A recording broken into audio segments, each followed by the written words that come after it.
The voice on the other end was cold, flat. "Mr. Reed, Mrs. Cross would like to speak with you. 2 o'clock sharp." Not a request. An order. Like I had a choice. Like they knew I was already caught in their web. They don't know about Caleb, about why I need to stay invisible, about why a thank you is better than a job. They see a dark face in a warehouse uniform, nothing more. That's how they like it. Let them think they're in control. They'll learn. My kindness isn't weakness. It's a loaded gun, a promise of quiet destruction to protect my boy. They think they're using me. That's a mistake. The voice on the other end was cold, flat. "Mr. Reed, Mrs. Cross would like to speak with you. 2 o'clock sharp." Not a request.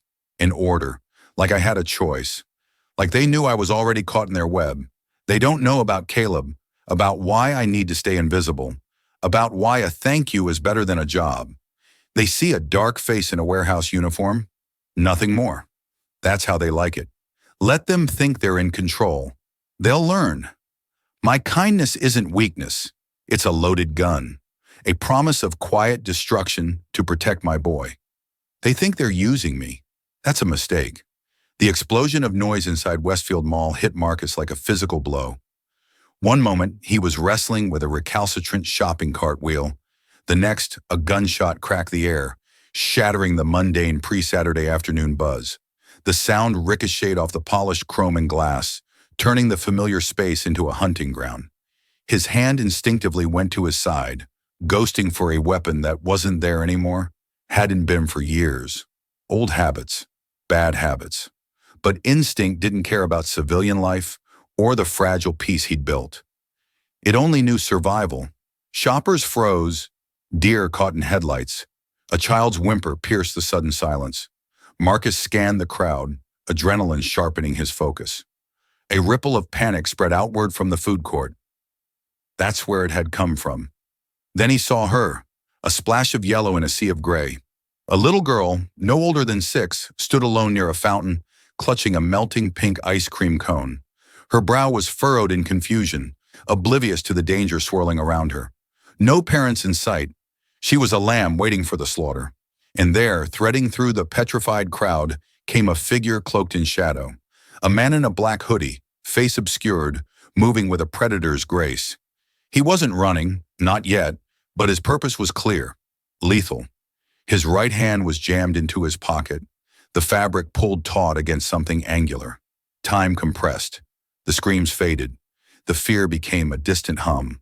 All that remained was the girl, the predator, and the cold, hard certainty that he had to act. Regret that he'd left his knife at home ate at him. He cursed. His Marine training roared to the surface, erasing years of carefully constructed normalcy. He surged forward, a human battering ram plowing through the terrified shoppers. "Get down!" he roared, the sound ripping from his throat. Most barely registered his presence, their eyes glazed over with panic. He reached the girl just as the man in the hoodie raised his hand. Another gunshot ripped through the mall. Marcus didn't hesitate.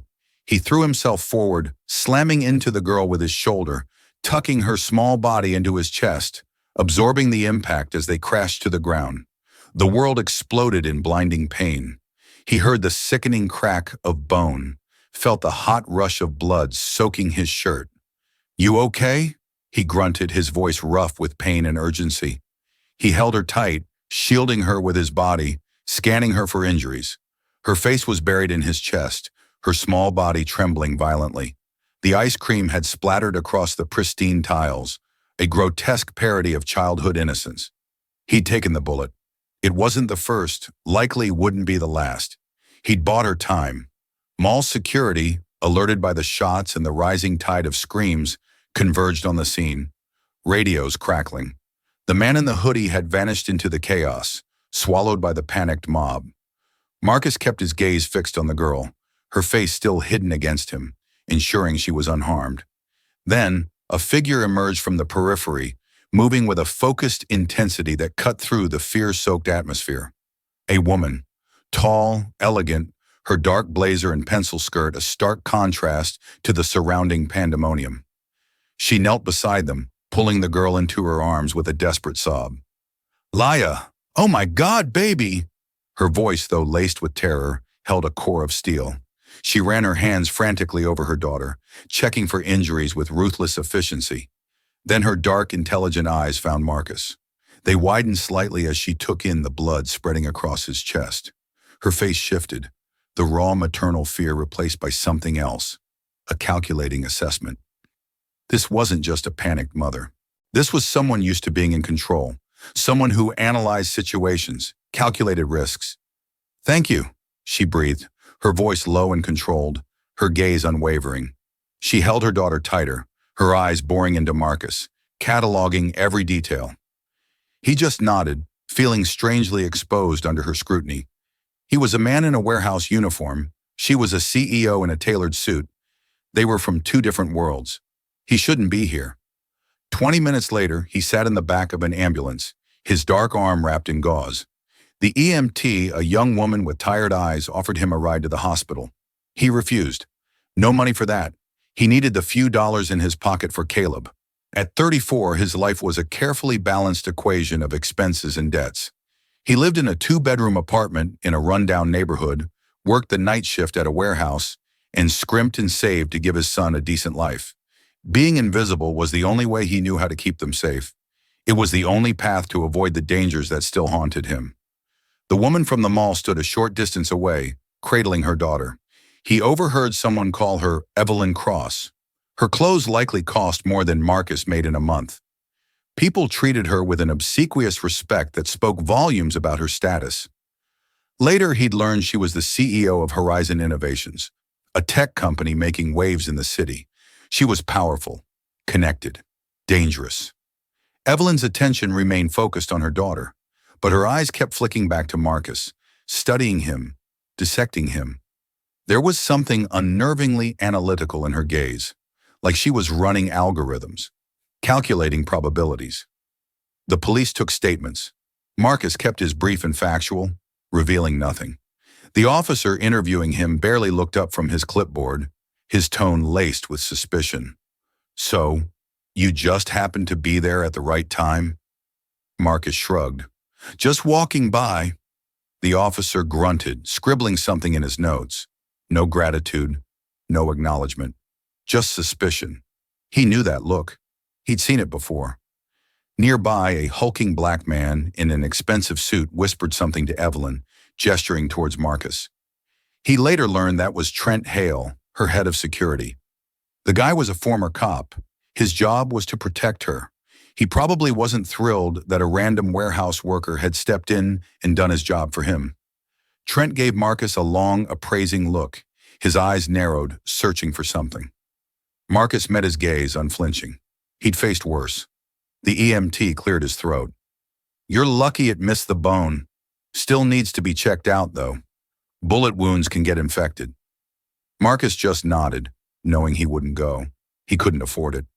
Across the parking lot, his babysitter's beat-up sedan pulled up. He'd called her from the ambulance, asking her to bring Caleb.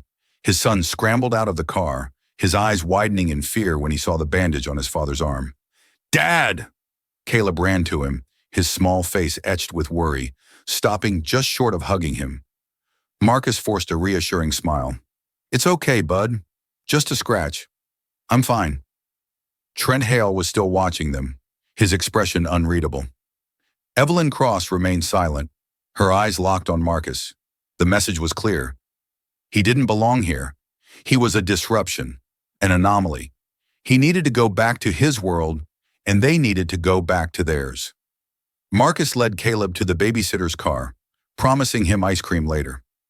As they walked away, he felt Evelyn's eyes burning into his back. He didn't turn around. Some lines shouldn't be crossed. He was wrong. Dead wrong. 2 days crawled by, days filled with throbbing pain and simmering unease.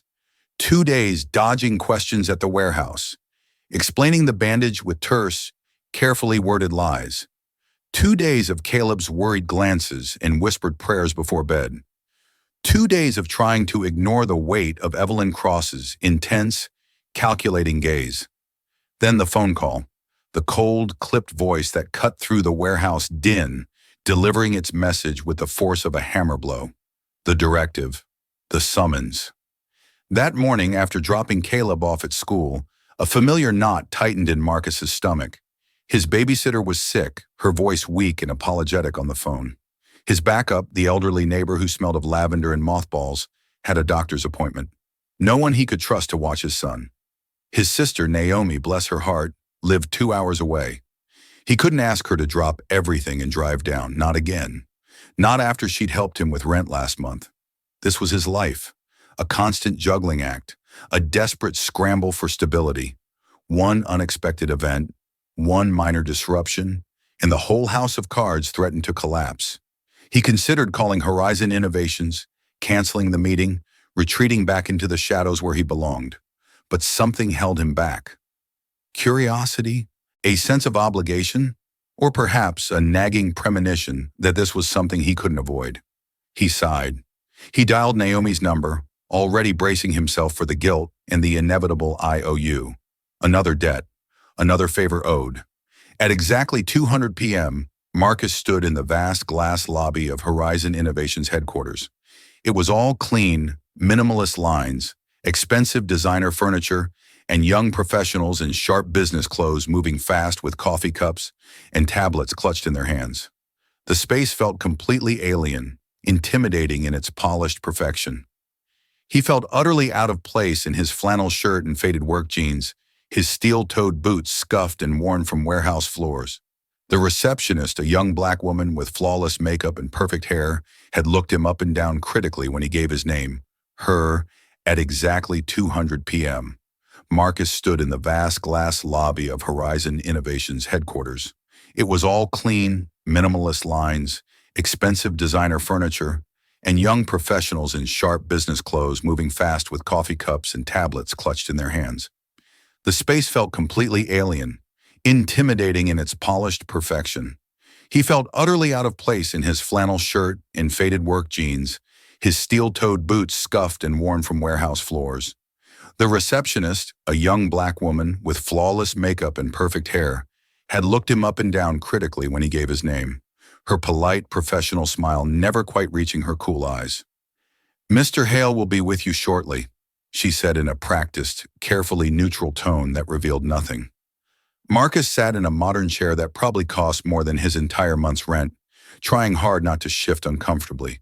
The wound in his arm throbbed persistently. He hadn't slept well the night before. The combination of pain and a late shift, leaving him feeling ragged around the edges, slightly disconnected from reality. Above the sleek reception desk, a large screen played a polished company promotional video on loop. Evelyn's face appeared prominently, speaking confidently about innovation and the future, about changing the world fundamentally through technology. In that perfectly crafted corporate setting, with ideal lighting and expensive designer clothes, she seemed even further removed from his world than she had at the chaotic mall scene. Trent Hale appeared suddenly by the elevators, his expression neutral but distinctly cold. No handshake offered, no welcoming smile. "This way," he said curtly, turning without waiting.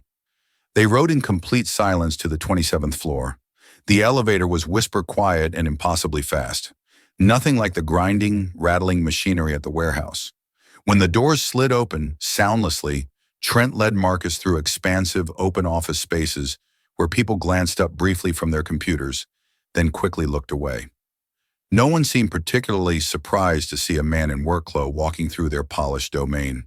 They entered a large conference room where Evelyn was already seated at the head of a long, highly polished table. She looked like she'd stepped directly from a business magazine, navy suit perfectly tailored to her figure, hair pulled back elegantly, but her eyes showed unmistakable fatigue beneath the professional polish. Her phone was buzzing insistently on the table in front of her. She silenced it without even looking. "Mr. Red," she began formally, her tone carefully measured, "we appreciate what you did at the mall for my daughter." Marcus nodded once. "I'm glad she's okay. That's what matters." Simple and direct, he thought. No need to elaborate unnecessarily. Trent crossed his muscular arms, his posture aggressive. "Here's the situation we're facing. You've been in the news quite prominently. Some reporters are asking detailed questions about you, digging into your background and past.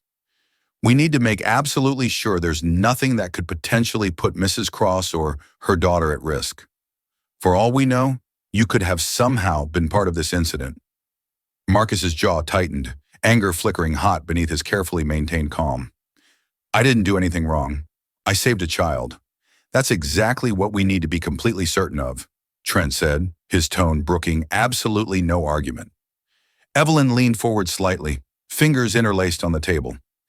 "We live in a complicated world where stories get twisted, Mr. Reed, where good intentions can be misconstrued by media or worse. I can't have my daughter's name linked in the press to someone who might." She stopped herself, seeming to reconsider her words carefully. "I just need to know with certainty that you're not a threat to my family." Marcus had been looked at this way many times before, like he had to actively prove he deserved to stand where he was to justify his very existence in spaces not designed for people like him. "I'm not a threat to anybody. I work hard. I take care of my kid. That's my entire life." Trent slid a thick stack of papers deliberately across the polished table. "Sign this non-disclosure agreement. Agree to stop talking to the press if they manage to find you. We'll also need to run a comprehensive background check. This is all standard security procedure." Marcus stared at the papers, a cold feeling settling deep in his gut. "So you want me to sign away my legal right to talk about saving her? About what actually happened?" "It's about protecting privacy," Trent said flatly. "About protecting the family from unwanted attention." "It's about control," Marcus said quietly, the words hanging heavy in the air between them. The temperature in the room seemed to drop several degrees. Evelyn's phone buzzed again with another incoming call. She didn't answer it this time either. Instead, she studied Marcus with a new intensity, as if seeing something in him she hadn't noticed before. There was a military precision to his posture. She suddenly realized a controlled awareness of the space around him that most civilians completely lacked. The way his eyes had automatically cataloged all the exits when first entering the room. The way he positioned himself with his back to the wall. "We're offering to cover all medical costs from the injury," she said, her tone softening slightly, trying a different approach. "Full treatment, follow-up care, physical therapy if needed, whatever you require." "I'm fine," Marcus said, standing up from his chair deliberately. "I didn't come here for money or favors from you." Trent stepped deliberately into his path, physically blocking the door. "Think carefully about your son before you make this harder than it has to be, Mr. Reed." That hit harder than the bullet had. Marcus went completely still, every muscle tensing visibly. His voice when it came was low, but perfectly clear, carrying an unmistakable edge of warning that made both Evelyn and Trent pause. "Don't ever use my son to threaten me. Do you understand me?" Something flickered in Evelyn's eyes. Surprise, perhaps respect, maybe even shame. For just a brief moment, her carefully constructed corporate mask slipped completely, and Marcus caught a glimpse of the mother beneath the CEO, the woman who had run desperately through the mall in heels, searching for her child. "Mr. Hale, that's enough," she said firmly, her tone leaving no room for argument. "Mr. Reed is free to go. Thank you for coming in today." Marcus walked out without another word, his footsteps echoing in the corridor. In the elevator, he exhaled slowly, deliberately controlling the anger that had risen hot and sharp at Trent's thinly veiled threat. He had spent years learning to manage that anger, to channel it into precision and controlled action, rather than explosive rage. Those were hard-won skills the Marines had given him, refined through countless high-pressure situations where losing control meant losing everything, meant people died. When Marcus got home that evening, Caleb was sitting at the kitchen table doing homework, his small brown hand gripping a pencil tightly. His sister Naomi had made macaroni and cheese, Caleb's favorite comfort food. "How was it?" Caleb asked, looking up with curious eyes, pencil hovering over math problems. "Just a meeting," Marcus said, dropping his keys into the bowl by the door. He didn't mention the paper they wanted him to sign. He didn't mention the way Trent had looked at him like a problem to be managed, a potential threat to be neutralized. Caleb had enough to worry about. Fourth grade was hard enough without adult problems weighing on his young shoulders. The next morning, Marcus's phone rang while he was making Caleb's lunch for school. Turkey sandwich, apple slices, juice box, Carl from the warehouse calling hours before Marcus's shift was supposed to start. This couldn't be good news. Marcus, Carl said, his voice uncomfortable and apologetic. Corporate wants to talk to you. Seems they got a call from someone at Horizon Innovations yesterday about the situation. Marcus frowned, knife freezing mid-spread on bread. About what situation? Carl sighed heavily. Didn't say exactly, but they're nervous about the publicity, about potential liability issues. Might be best if you take a few days off. Paid vacation. You know, a few days off meant no paycheck, despite what Carl tried to call it. Rent was due in exactly 2 weeks. Caleb desperately needed new winter boots before the snow came. His current ones were 2 sizes too small, hurting his feet badly. The bullet wound in Marcus's arm seemed to throb in time with his accelerating heartbeat. Carl, I need the hours. You know my situation. I know, man, but orders came from upstairs, way above my pay grade. Nothing I can do about it at all. Take 2 days minimum. That's all. Think of it as a break. But Marcus knew what paid vacation meant for hourly workers without contracts or unions. It meant go away until we decide if you're worth the trouble and liability. It meant your next paycheck will be light, barely enough to cover expenses. It meant the razor-thin margin between making rent and falling behind just got even thinner. Outside the kitchen window, Caleb was waiting for the school bus. Lunchbox in hand, looking small in his 2 sizes too big jacket, a hand-me-down from a cousin. Marcus had promised him a new one this winter, something that actually fit properly. Promises were easy to make. Keeping them took money, which required steady work, which was now being taken away. Marcus's phone buzzed again immediately. Another unknown number. He didn't answer this time.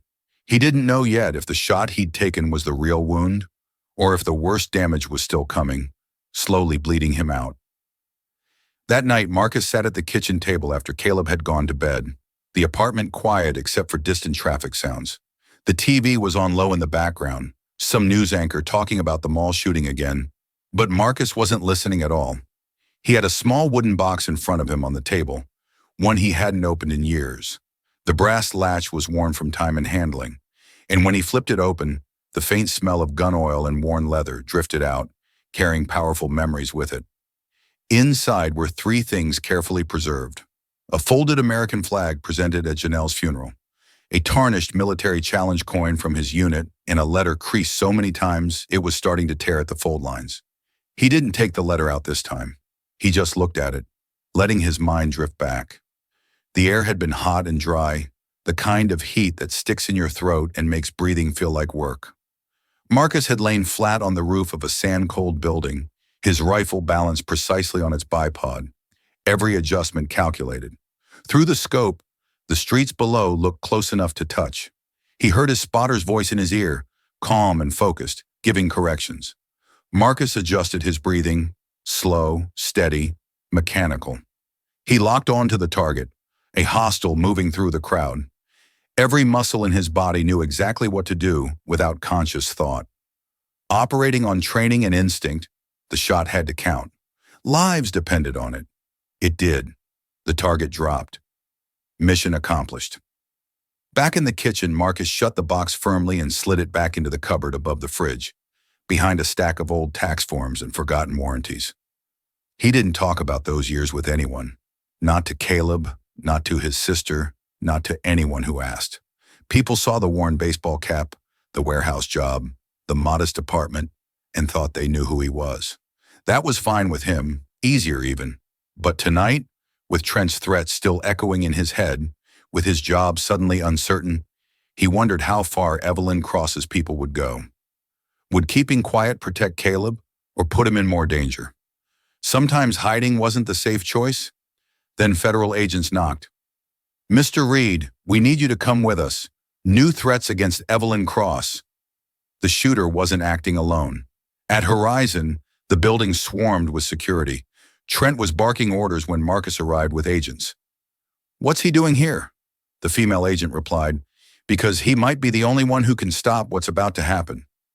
Marcus walked to the security monitors without asking permission. On screen, a man in maintenance clothes wheeled a cart toward the elevator. His posture was wrong, too rigid, too fast. "That's him," Marcus said. Trent scoffed. We've got hundreds of contractors. What makes you his right hand never leaves his pocket? He's hiding something. False gait to mask a limp. Prior military injury. Marcus was already moving before Trent could respond. The service hallway smelled of chemicals.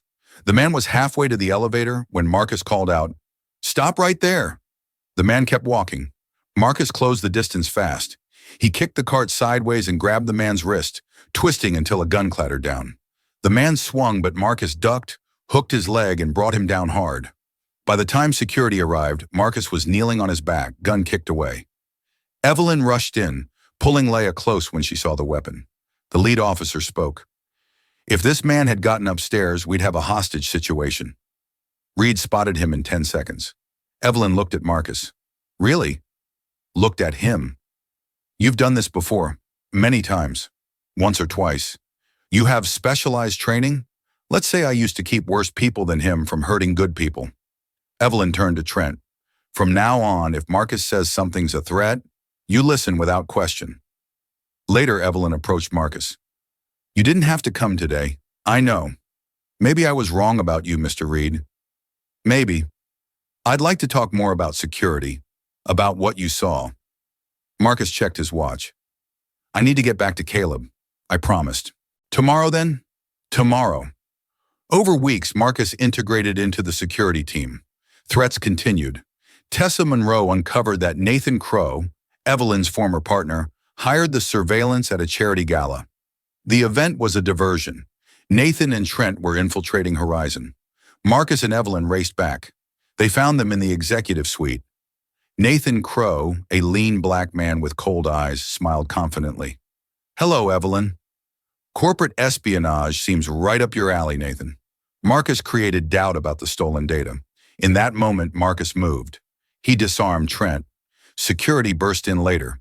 Flying to retrieve the children, Evelyn offered. "Director of Integrated Security, full autonomy." Marcus accepted. "But I need flexible hours. Caleb needs stability. We'll develop family-friendly policies together." Driving back at dawn, Caleb asked, "Can Leia come over?" Evelyn smiled. "This weekend would be perfect." As they crossed the bridge, Evelyn's hand touched his shared understanding. Marcus Reed had stepped into the light, and in that visibility, he'd found strength, connection, and finally home.